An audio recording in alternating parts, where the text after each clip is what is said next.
और जब तक अमेरिका उनको नहीं कहता है, चाहे वो ज़ेलेंस्की को कहे, चाहे वो बिन्यामिन नेतन्याहू को कहे, युद्ध को रोकना संभव नहीं होगा। और इसके बहुत बड़े स्टेक होल्डर्स हम हैं, यानी जो ग्लोबल साउथ के राज्य हैं, उनका प्रतिनिधित्व भारत को करते हुए इन दोनों कॉन्फ्लिक्ट्स को किसी न किसी तरह इनके मानस पटल पे नहीं, एक एजेंडा डिस्कशन के तौर पर इसको जरूर लाया जाएगा। और मुझे लगता है जो बाइडेन अपनी लेगेसी भी ढूंढेंगे।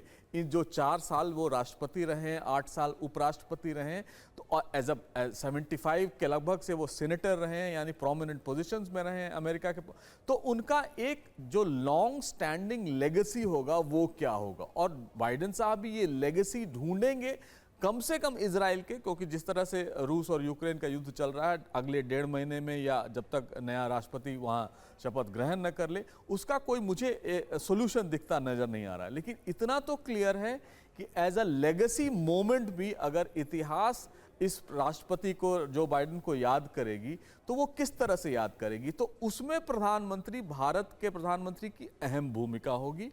और जिस तरह से बातें हम कर रहे हैं, या नेगोशिएशंस, या मैं तो मीडिएशन एक बड़ा लोडेड टर्म है, लेकिन जिस तरह की मध्यस्थता की कोशिश कराने की जो भारत ने पहल की है, उसको प्रधानमंत्री मोदी इस समय रशिया यूक्रेन के युद्ध में वो जरूर आगे बढ़ाएंगे।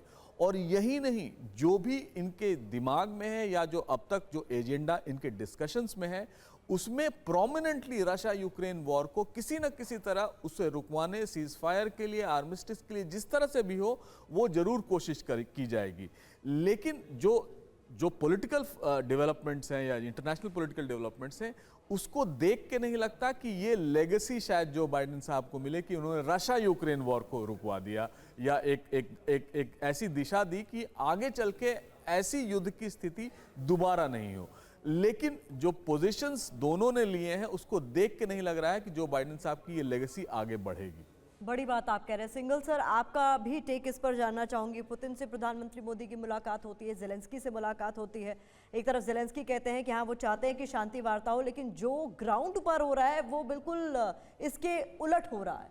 ऐसे में जब ये दोनों नेता मिलेंगे तो क्या लगता है आपको, क्या होगा? आपने बिल्कुल सही कहा कि जो बोला जा रहा है और जो ग्राउंड पे हो रहा है उसमें काफ़ी अंतर है।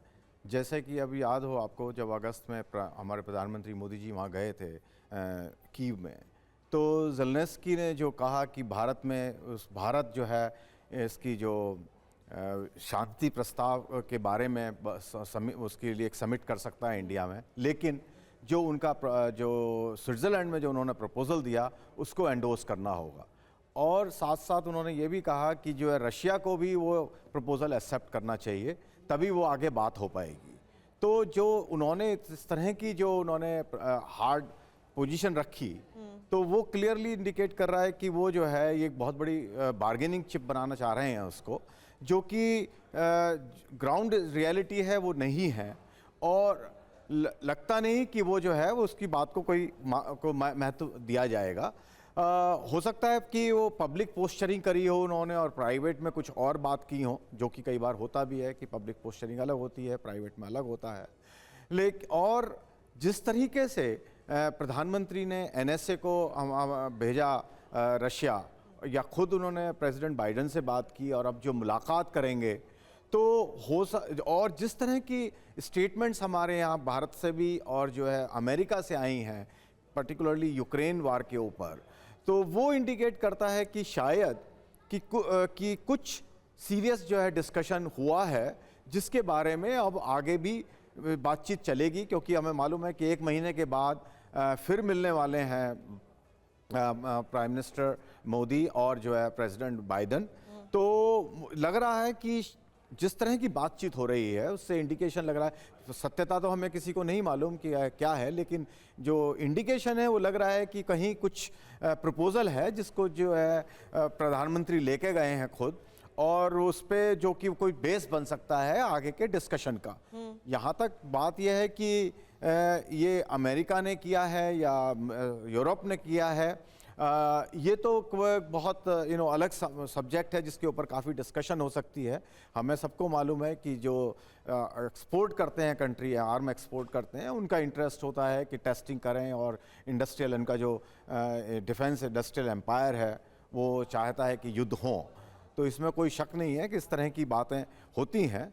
और जहाँ तक ये बात है इज़राइल कॉन्फ्लिक्ट की, क्यों इस पे भी मेरे विचार से काफ़ी बातचीत होगी, क्योंकि इसका असर सभी देशों के ऊपर पड़ रहा है।